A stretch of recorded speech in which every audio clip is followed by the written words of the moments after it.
Hey world, I'm Tamara Jasmine and thanks for tuning in. Do me a favor, hit that subscribe button and don't forget to like, share, and comment. I want to hear your thoughts. Enjoy the show. Hello everyone, my name is Tamara with Jasmine Soiree and I have a legend, Mr. Michael Colyar. How you doing today? Amazing. Supercalifragilisticexpialidocious. I don't even know what to follow up with that. So first off, let me say thank you. Thank you. For doing this interview. And this is your first time in Arkansas? In Little Rock. I've been to Arkansas before. I've never been to Little Rock, though. Oh, wait a minute. I'm in the Rock. How did you come to Arkansas and not come here?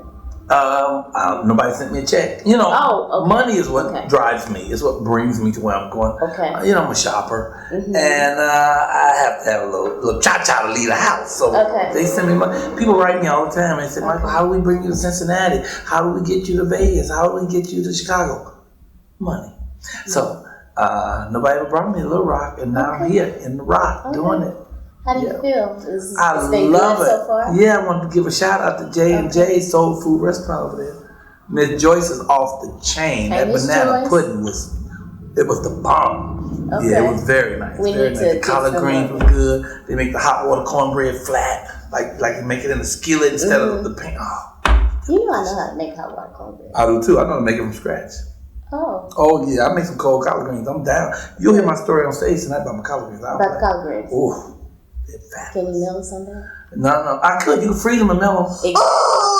Please ignore the chicken. This don't have nothing to do with the Don't pay attention to the chicken whatsoever. You come from a different era. When I was coming up, Red Fox was at the end of his time, and Richard Pryor had a few years still in him. When I was Meg, had already moved on. Mm-hmm. But I would say, my four influences was Red Fox, Richard Pryor, Eddie Murphy, who was the king when I started doing comedy in '84, and Lenny Bruce. Mm. Yeah. Okay. You hip to Lenny Bruce? My mom is hip to Lenny Bruce. Oh, okay. Yeah, my mom is hip to. My beard grew. I'm not saying. When she said that, just sort of came out the face. Listen, I want to live old enough so I can have gray hair. Listen, when you get there, that's wisdom. Oh, I got plenty of gray hair. Don't worry about that. That's why I shave bald. But down there, looks like aluminum foil. Okay, go ahead. What were you saying?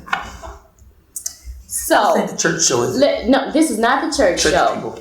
So let's just name some of it. So we have Hollywood Shuffle. Mm-hmm. We have What's Love Got to Do With It. We have Poetic Justice. We have a lot. Are you naming some of the movies? I'm naming some of your movies because we're talking about. It's gonna be a minute. What about Norbit? Just naming it. Norbit is one of them, and we also has It's a Date. It's a Date. That's kind of new. Yeah, Hot Shots. Yeah. Part 2 with Charlie Sheen. What was one of your favorites? My favorite movie is House Party 3. That was my favorite. House Party 3 is off the. Well, my absolute favorite though is The Princess and the Frog. Did you see Princess and the Frog? Of course, it was a black princess. You remember my character? Yes. Who was my character?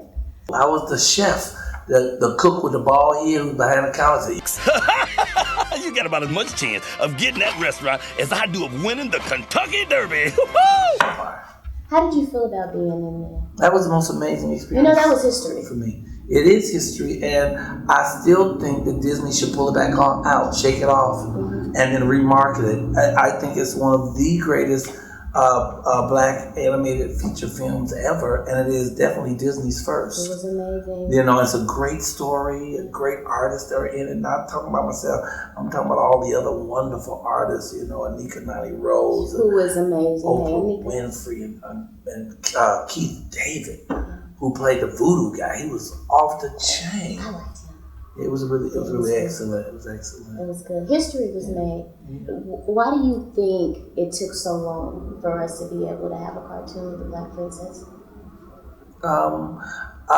Finally, only now the industry coming to the realization that we are a big marketing force. Mm-hmm. That Black people are marketing. You see it in everything now.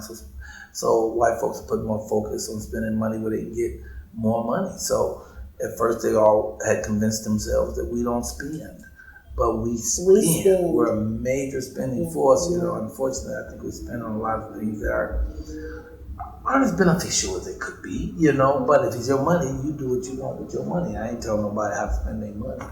But I'd rather hear us invest more. You know, a lot of times black people think about making money or even being rich, but I want to think about wealth.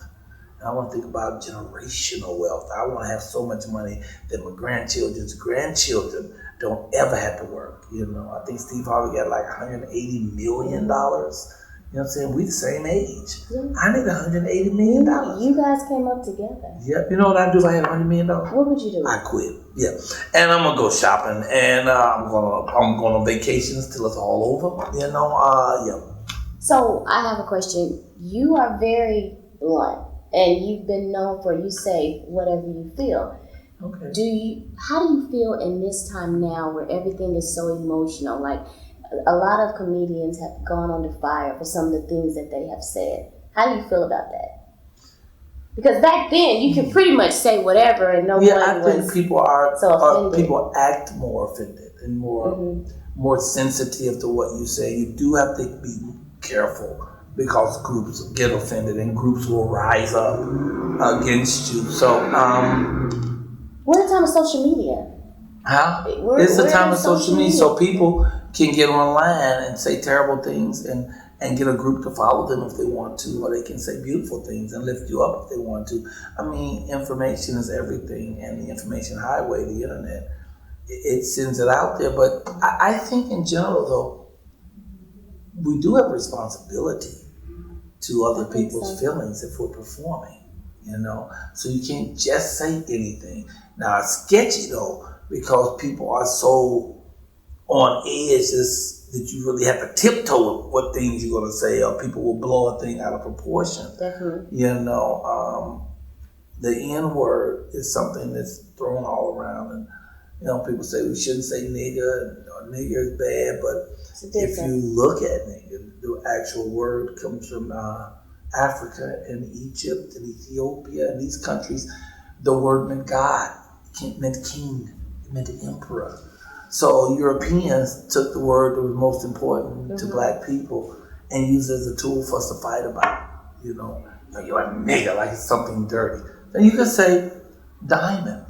But how you say diamond, you're a diamond, you're a filthy diamond. And then the whole connotation takes on a nasty tone. It's not ever the word, it's the usage of the word. You know, because you see black folks that, man, that's my nigga, why fly nigga, do you see that? Or if somebody do something wrong or they owe you some money, you be like, that nigga. I mean, there's so many things you can do with it, but it's the connotation of the word more than the word is itself. I think a lot of people get bent out of shape too easily. Maybe skin is too thin. But as an artist, you're standing amongst a group of people. You have to know what you're saying. You have to say it. You know, so you have to play to what your audience is. Okay. You know. So if you do something as a mass audience, then you have to be much more careful what you say, because there's so many different people in there. I love your lipstick. That's matte. Okay, so this is. Did you say matte? Yeah, is that matte? It's all I wear. It's my favorite. It doesn't make me feel like that. I'm an artist, and I am a wordsmith, and I love words. I kick them, I spin them, I flip them. If you cut my head open, I shall not bleed. Sentences will come out, paragraphs. I love words. I eat, sleep, and drink words. So you're not going to throw me with language or communication. I'm in a communication game. That's what I've been doing for 33 years. All I do is talk shit and people pay me. So what I do is I align it to whoever that group is. So I can do children's theater, or I can do church, or I can do Def Jam, or Common View, which I co-created. And let's talk about that. Like you were in the beginning of Def Jam and Common View. We don't have that right now. Like that was no, we don't have those anymore. And actually, it was a great thing for black people, especially black comedic artists, because there was never a platform before those shows for us to come out and do our thing. And that created a comic explosion around the world. Oh yeah, and I was very blessed. My friend Bernie Mac got me on Def Jam. Rest in love. And he was amazing. He wasn't just an amazing comedian, he was a man. See, black men are rare. Niggas, everywhere. You open the glove compartment of your car before niggas fall out. But black men of integrity. Wait a minute, hold on. What did you just say? You can open the glove compartment of your car before niggas fall out everywhere. You know, look at your purse, there's probably 2 in there. But black men are very rare. And Bernie Mac was a rare man, a great man who had honor, dignity, and character. He cared about other black men and other black people. You know, he wouldn't step on you and walk over you to get something more for himself. And you can't say that for a lot of so-called artists that are out there who will throw their mama in front of a bus if that means they're going to get a little bit more money, a little more recognition, you know. I know I won't do it. I won't do it. Probably why, you know, I'm a day player instead of filthy rich. I was just I'm not going to step on nobody to get to the top or whatever the top is supposed to be. I'm already at the top. It's a lot of people got more money than me, but ain't nobody have more fun than me. So for me, I look at my audience and I adjust to an audience. I'm doing my one-man show called Michael Colyar's Mama. Oh, I've heard of it. And if you like your mama, you're going to love to play. I'm doing a show called Michael Colyar's Mama, and it tells my story. You know, I've been rich 3 times, but I've been broke 14. So I'm way more comfortable with broke than I am rich. And it covers my addiction. I'm an addict, so I did crack for 23 years. And as of March 1st, I have 8 years of pure sobriety. So in my play, I act the whole thing out. But there's a lot of cussing and shit in this play. And I'm going to do 100. Cuss. Yeah. My mama did cuss. I don't remember my mama cuss. But mamas do cuss. Mamas do cuss and daddies too. And I certainly do. And I love cussing. But I'm doing it in 100 cities. And last week, I did it in Memphis, Tennessee. So the first time I did it in a church sanctuary, the Abundant Grace Fellowship under the leadership of Pastor Dwayne Hunt. And so I had to take all the profanity out because it was church folk. In fact, one lady came that was 100 years old. And so, first of all, I want to do it because I don't want to offend, but when you have a group like that, then that is my mother. Those women represent my mother. And I would stand in front of my mother cursing and swearing. So we rehearsed it, took all the profanity out. So I did the show Mother's Day and the day before Mother's Day. So the 11th and 12th of May, I did the show in front of hundreds of people in a church, in a sanctuary completely clean. So now I can do the play at mega churches around the country. I can do colleges and universities. I didn't have that gift before that because I had so much profanity. I could only really focus on doing it in theaters. But my point is, you adjust to the crowd. So when I get a call saying, we want you to bring your play, and I say, oh, good, what are we doing? They say, the church. I can adjust for the church. So I adjusted. So I do also children's theater. I teach motivational speaking. I do comedy in nightclubs, but I also do it in senior citizen. And this is a guy who I'm doing a magazine that's coming out in June. I'm the cover of it. It's called Hollywood Weekly, and it'll be on every Barnes and Stable, Barnes and Noble, every Barnes and Noble newsstand around the country. So you do want to see that. Is awesome. Comes out. Yeah, and that's actually the publisher of that magazine called me. Yeah, so I definitely can't wait to review the first copy. You're going to love it. Yeah, the story is so good. And the photos are really great. Yeah. I have a question for you. So there is comedy. You're an actor, activist, and also a book author. Motivational speaker. Humanitarian. Let's keep going with it. And I'm a black man. You know, I love black people. They're my favorite people in the whole wide world. I sit in a room full of white people. So I have a certain responsibility as I stand before people. So what I say, the things I have to say, has to be respectful. First of all, to women, because my mother is still watching me. She's still with me every moment. It has to be respectful to black people.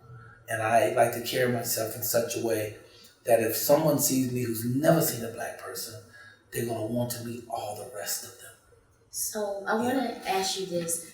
What do you enjoy doing the most? Out of all of those, if you could put it in a category. That. So top 3. Oh, you mean something. Oh, okay.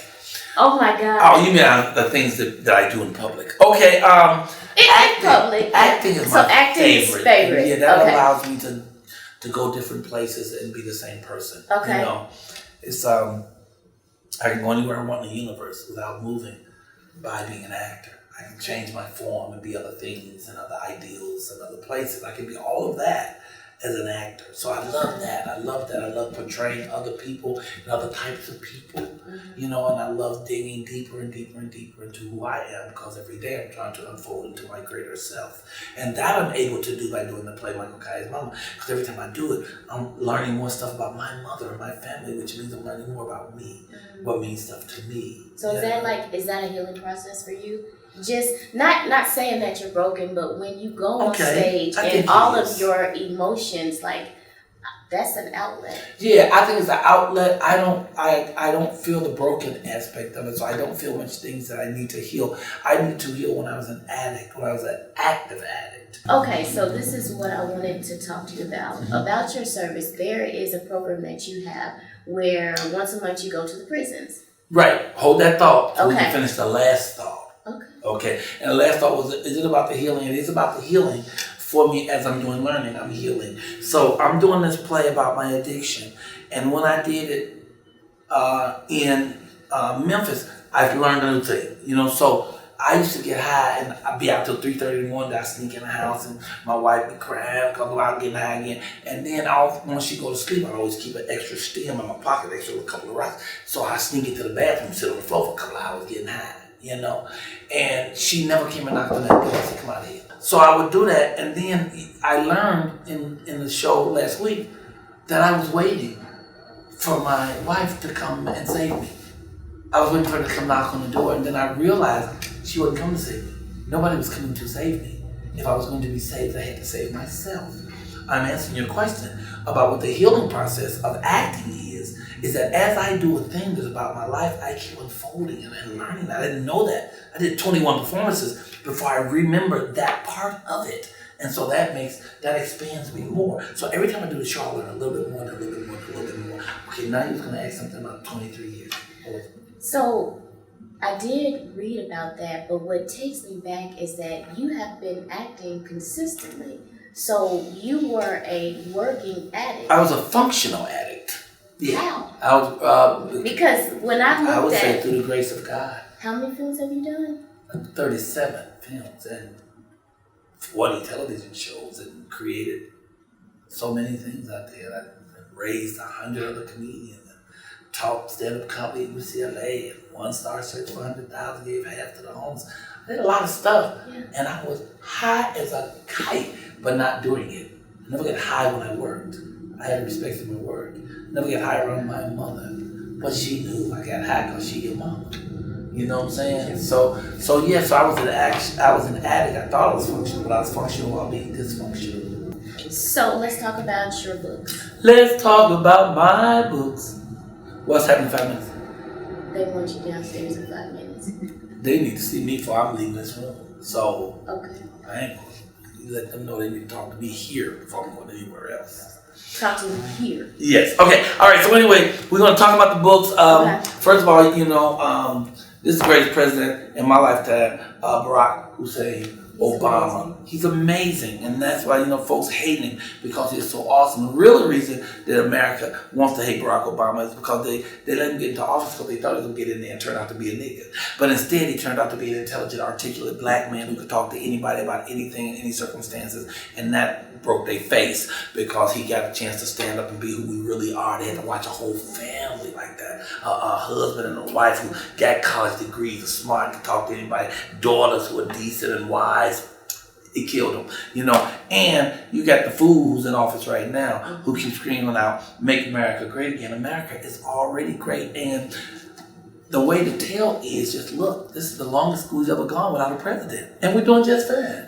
So I wrote a little book called "Funny Thing Happened on the Way to the White House." I knocked on the door and a brother answered. Okay, and it's just real simple. It shows how everybody loved Barack Obama when he first got in office. All the children of every color. But once he got in the White House, look, they tried to tear the White House in half before they let that brother succeed. See? But you see Barack Obama on both sides of the White House, pushing it right back together. And down the bottom, them the collard greens Michelle grew at the White House card. You know what I'm saying? So anyway, this is a wonderful book. There's one dentist in Memphis, Tennessee, Dr. Joseph Dove, who bought over 1,000 of these. He gives one to every child whose teeth he does. And they do a 3-page essay on Barack Obama based on this book. And then my newest book is Miss Anderson Goes to Cool School and Other Silly Stuff. It's a poetry book for adult children. Anyway, all of my merchandise, including the nigga shirt. I have a shirt that says nigga in that. GGA, which means naturally invoking God's greatest attributes. All those things you can get on my webpage. You can go to therealmichaelcolyar.com, which is my webpage. It's sexy. And you can order the books. You can go on and hit a tab called Mama, and on that tab, it'll show you the story that I'm telling about Michael Colyar's mama. And it's a 6-minute video, parts of the show, and people talking about how great the play is. And it shows you how to reach me, all the information. Plus, everybody should follow me on Instagram under Michael_Colyar, COLYAR, or on Facebook. And you can write me, ComicKing123@AOL.com. And he's gonna respond. You will respond. Oh, I respond personally for all letters that I get. So you see, I get that many if I'm got time to respond. Anyway, so. What other questions you had for me? I see you got your list. I know they said 5 minutes. Let's go through 2 more real quick. Okay, so you want to go through 2 more? Yeah, okay, so you need 2. I want to just talk about the Comics Go to Jail program that you do. Comics Go to Jail. May I help you? I'm not taking that. Comics Go to Jail. So I do a program I've been doing for 14 years. Once a month, I take 4 to 5 comedians into a prison. So listen, you got a chance to hear from a very, very wise legend, Michael Colyar. He's gracing the stage tonight at Mosaic Temple in Little Rock, Arkansas. This is his first time in our city. He gave you the information on where you can buy his merchandise. He has some wonderful books. Let's support him. Also, we didn't talk about the CD. Can we show? Well, the CD. Okay. Also, a funny thing happened on the way to the White House. I knocked on the door and the brother answered. I flew around this country for 2 years and I taped all types of comedians, black, white, young, old, gay, straight, transgender, Asian, and Hispanic, who was all doing comedy about Barack Obama, but positive comedy. So many people got negative stuff they want to say about Barack Obama that I just want to find people who only have positive stuff to say so we can lift them up. And I'm on here doing comedy as well. And it's spectacular. And all these items are for sale. Everything must go. Everything must go. Including me, because it's time to do the show. Time to do the show. Thank you. It was a real pleasure to be with Tamara Jasmine Thomas. It's a plum pleasing pleasure. And she is just elegant and wonderful and sweet. And God bless y'all real good. Honor. Thank you. It's my honor. Thank you. Hey, and we're here for the ALS Foundation. That's what brought me to town in the first place. Miss Laura Bloom. I want to do a shout out to you year after year, trying to help folks who are dealing with ALS. So please, let's get that out. There's any way that y'all can reach out to Laura Bloom at the ALS Foundation. Help her out. It's called ALS in Wonderland. That's what we're doing. And we're doing that tomorrow, y'all, over at the fair site. So reach out. I'll talk to y'all more about it later. You'll tell me more about it? We'll talk more about it. And also a special thank to the Mosaic Temple for hosting yes. The Mosaic is and allowing us to do this interview. Beautiful black they are culture. Wonderful. Come to the museum, support it. Yeah. Donate money. A lot of y'all live here, ain't never even been to the museum. What's wrong with y'all? Y'all need to get out the house. Put that on that remote control. You've seen enough cable. Come over to the Mosaic Temple. They're doing the doggone thing over here. Thank you so much. Again, I'm Tamara Jasmine with Jasmine Soray. And Thank Mr. you. Chicken. Do me a favor, hit that subscribe button and don't forget to like, share, and comment. I want to hear your thoughts.